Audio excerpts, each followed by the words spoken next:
March 2025 বাংলাদেশের প্রধান উপদেষ্টা ডক্টর মোহাম্মদ ইউনূস সফরে গেলেন চীনে। আর এই সফর ঘিরে কেঁপে উঠল নয়াদিল্লি। কারণ ডক্টর মোহাম্মদ ইউনূস সেখানে গিয়েছিলেন একটি জিও পলিটিক্যাল বারুদের স্তূপে আগুন ছুড়ে দেন। তিনি বলেন, ভারতের পূর্ব অঞ্চলীয় সেভেন সিস্টার অঞ্চলগুলো স্থলবিশিষ্ট, আর এই অঞ্চলের একমাত্র সমুদ্রের নিয়ন্ত্রণ বাংলাদেশের হাতে।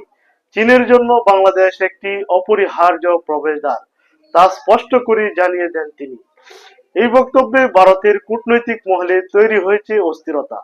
কিন্তু চট্টগ্রামের বন্দরে দাঁড়িয়ে প্রধান উপদেষ্টা ডক্টর মোহাম্মদ ইউনূস আবার বলেন, এই বন্দরের সাথে যুক্ত হবে নেপাল, ভুটান এবং ভারতের সেভেন সিস্টার পূর্বাঞ্চল গুলোই লাভবান হবে। তখন তা ভারতের কাছে কেবল মন্তব্য নয়, বরং একটি স্পষ্ট ভূ কৌশলগত চ্যালেঞ্জে পরিণত হয়েছে। ঘুরে দাঁড়িয়েছে সমঝোতা ও ন্যায্যতার ভিত্তিতে। যখন পারস্পরিক সহযোগিতা ও সম্পর্ক এগিয়ে নিতে চাইছে, তখন ভারতের বুকে বইছে হিংসার আগুন। কিছুতেই যেন নিভাতে পারছে না বাংলাদেশের এই ভৌগোলিক এবং যৌক্তিক অবস্থা, আর তাতেই যেন উতলা হয়ে উঠেছে দেশটি। অবশ্য হিংসার খুব একটা লাভ হচ্ছে না, বরং 30,000 কোটি টাকা বেশি বাড়তি খরচ করতে হচ্ছে দেশটিকে।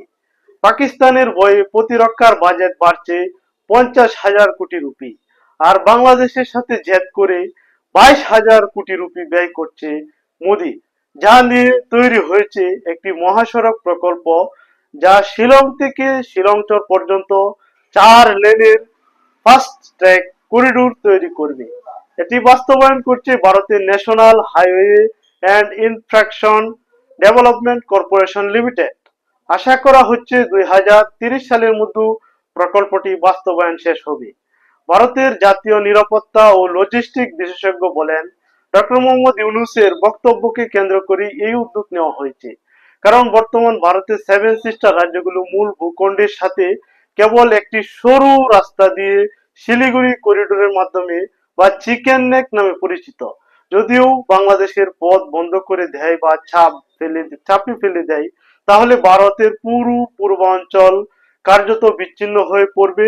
এই পরিস্থিতিতে ভারতের বিকল্প ভাবনা মিয়ানমার হয়ে সংযোগ গড়ে তোলা, এর জন্য ভারতের পররাষ্ট্র মন্ত্রণালয় অর্থায়ন করছে। Kaladan multi modern transit transport project, এসব প্রকল্পের মাধ্যমে কলকাতা বন্দর যুক্ত হবে মিয়ানমার সিদ্ধি বন্দরের সঙ্গে।